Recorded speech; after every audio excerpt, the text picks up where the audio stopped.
जय श्री राधे कृष्ण। आप सभी का हमारे YouTube चैनल पे बहुत बहुत स्वागत है। आइए जानते हैं आषाढ़ पूर्णिमा, गुरु पूर्णिमा के शुभ मुहूर्त के बारे में। गुरु पूर्णिमा का व्रत कब किया जाएगा, किस दिन भगवान सत्यनारायण का पूजन किया जाएगा, तो जानेंगे शुभ मुहूर्त के बारे में। इस दिन क्या करना चाहिए, नहीं करना चाहिए और महत्व के बारे में। आप सभी भक्तों को गुरु पूर्णिमा, आषाढ़ पूर्णिमा की ढेर सारी शुभकामनाएं। आप सभी के जीवन में लक्ष्मी नारायण की कृपा से आप सभी को सभी प्रकार के सुख और समृद्धि की प्राप्ति हो। हिंदू धर्म में पूर्णिमा तिथि का बड़ा ही विशेष महत्व माना गया है। पूर्णिमा तिथि के दिन गंगा स्नान करना, दान करना, भगवान सत्यनारायण का पूजन करना, चंद्र देवता का पूजन करना, इन सब चीजों का बड़ा ही विशेष महत्व होता है। और खासकर आषाढ़ पूर्णिमा का विशेष महत्व होता है। इसे गुरु पूर्णिमा के नाम से जाना जाता है और व्यास पूर्णिमा के नाम से भी जाना जाता है। इस दिन गुरु की पूजा की जाती है। पूरे भारत वर्ष में यह पर्व बड़ी श्रद्धा के साथ मनाया जाता है। वैसे तो व्यास नाम के कई विद्वान हुए, परंतु व्यास ऋषि जो चारों वेदों के प्रथम व्याख्याता थे, आज के दिन उनकी पूजा विशेष प्रकार से की जाती है और उन्हीं का स्वरूप समझकर अपने गुरु का पूजन किया जाता है। हमें वेदों का ज्ञान देने वाले व्यास जी ही थे, अतः वे हमारे आदि गुरु हुए। उनकी स्मृति को बनाए रखने के लिए हमें अपने अपने गुरुओं को व्यास जी का अंश मानकर उनकी पूजा करनी चाहिए।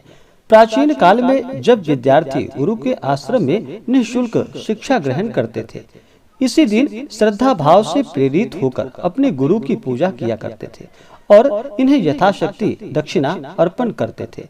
इस दिन केवल गुरु की ही नहीं अपितु कुटुंब में अपने से बड़े जो कोई भी हैं, अर्थात माता, पिता, भाई, बहन आदि को भी गुरु तुल्य समझना चाहिए। इस दिन चाहिए कि सुबह प्रातः काल उठ करके नित्य क्रियाओं से निवृत्त हो करके गंगा नदी में स्नान करना चाहिए। अगर वहां पर स्नान नहीं कर पाते हैं तो घर के नहाने के पानी में ही थोड़ा सा गंगा जल मिला करके स्नान करना चाहिए। शुद्ध वस्त्र धारण करके इस दिन अपने इष्ट देवता का पूजन करना चाहिए। उसके बाद अपने गुरु के पास जाना चाहिए, उन्हें ऊंचे सुसज्जित आसन पे बिठाना चाहिए और फिर उन्हें पुष्पों की माला पहनानी चाहिए।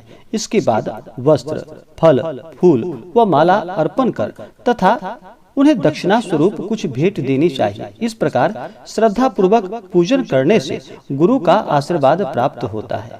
गुरु के आशीर्वाद से ही विद्यार्थियों को विद्या आती है, उनके हृदय का अज्ञानांधकार दूर होता है। गुरु का आशीर्वाद ही प्राणी मात्र के लिए कल्याणकारी, ज्ञानवर्धक और मंगल करने वाला होता है।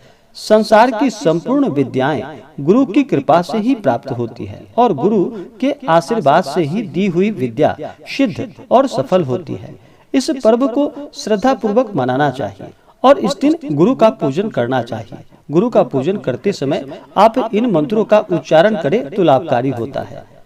गुरु ब्रह्मा गुरु विष्णु गुरु देवो महेश्वरः गुरु साक्षात् परब्रह्म तस्मै श्री गुरुवे नमः।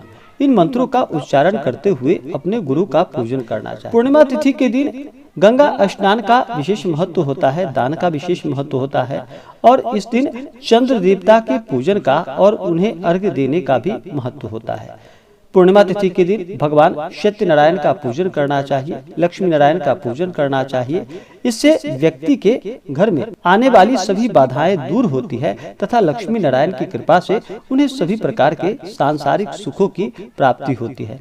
तो आइए जानते हैं सबसे पहले पूर्णिमा तिथि के शुभ मुहूर्त के बारे में, उसके बाद फिर जानेंगे इस दिन क्या करना चाहिए, नहीं करना चाहिए। आषाढ़ पूर्णिमा तिथि प्रारंभ समय 13 जुलाई 2022 दिन बुधवार सुबह 4:01 और पूर्णिमा तिथि की समाप्ति होगी इसी दिन रात्रि में 12:07 पे। तो पूर्णिमा का जो व्रत है और जो भी इस दिन भगवान सत्यनारायण का पूजन करने वाले हैं वो सभी और स्नान दान का जो कार्य करने वाले हैं वो 13 जुलाई 2022 दिन बुधवार को इन सभी कार्यों को करेंगे। इस दिन सूर्योदय समय जो कि सुबह 5:16 और सूर्यास्त शाम 6:51, चंद्रोदय शाम 6:48 और चंद्रास्त सुबह 4:17। पूर्णिमा तिथि के दिन चंद्रोदय समय का महत्व होता है। इस दिन चंद्रमा को अर्घ्य देने के बाद ही इस व्रत को पूर्ण माना जाता है। उसके बाद भोजन ग्रहण किया जाता है। पूर्णिमा तिथि का व्रत जो कि चंद्रोदय व्यापनी ही इस व्रत को रखा जाता है। तो चंद्रोदय समय शाम 6:48 है। तो इस समय के बाद आप चंद्रमा को अर्घ्य प्रदान करें। इस दिन कच्चे दूध का अर्घ्य या दूध में शहद मिला करके चंद्रमा को अर्घ्य प्रदान करनी चाहिए। अक्षत, चंदन, पुष्प, धूप, दीप आदि से चंद्रमा की पूजा करनी चाहिए।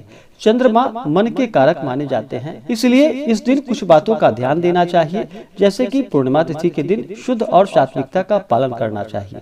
इस दिन तामसिक वस्तुओं का प्रयोग बिल्कुल भी नहीं करना चाहिए, जैसे कि मांस, मदिरा, लहसुन, प्याज आदि का प्रयोग नहीं करना चाहिए। शुद्ध और सात्विकता का पालन करते हुए धर्म का आचरण करना चाहिए। इस दिन किसी के ऊपर क्रोध नहीं करनी चाहिए। अपने मन में किसी के प्रति ईर्ष्या या द्वेष का भाव नहीं लाना चाहिए। जहाँ तक हो सके दान पुण्यों का कार्य करना चाहिए। इस दिन भगवान सत्यनारायण का पूजन करें। अगर भगवान सत्यनारायण का पूजन नहीं कर पाते हैं तो कम से कम कथा भी श्रवण अवश्य करनी चाहिए। इससे पुण्य फलों की प्राप्ति होती है। इस दिन विशेषकर माता लक्ष्मी को प्रसन्न करने के लिए खीर का भोग लगाना चाहिए। माता लक्ष्मी को खीर का भोग लगाएं, इससे माता लक्ष्मी प्रसन्न होती है और अपना कृपा प्रदान करती है। पूर्णिमा तिथि के दिन नक्षत्र जो कि पूर्वाषाढ़ा नक्षत्र रात्रि 11:19 तक, उसके बाद उत्तराषाढ़ा नक्षत्र योग जो कि इंद्र योग दोपहर 12:45 तक, उसके बाद वैधृति योग। राहु काल का जो समय होगा पूर्णिमा तिथि के दिन, वह समय दोपहर 12:03 से दोपहर 1:46 तक राहु काल का समय होगा।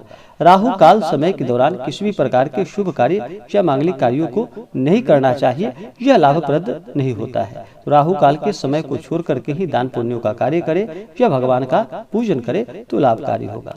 इसी प्रकार से पूर्णिमा तिथि के दिन भगवान का पूजन करें, चंद्र देवता को अर्घ्य प्रदान करें, इससे पुण्य फलों की प्राप्ति होती है। और इस दिन विशेषकर अपने गुरु का पूजन अवश्य करें।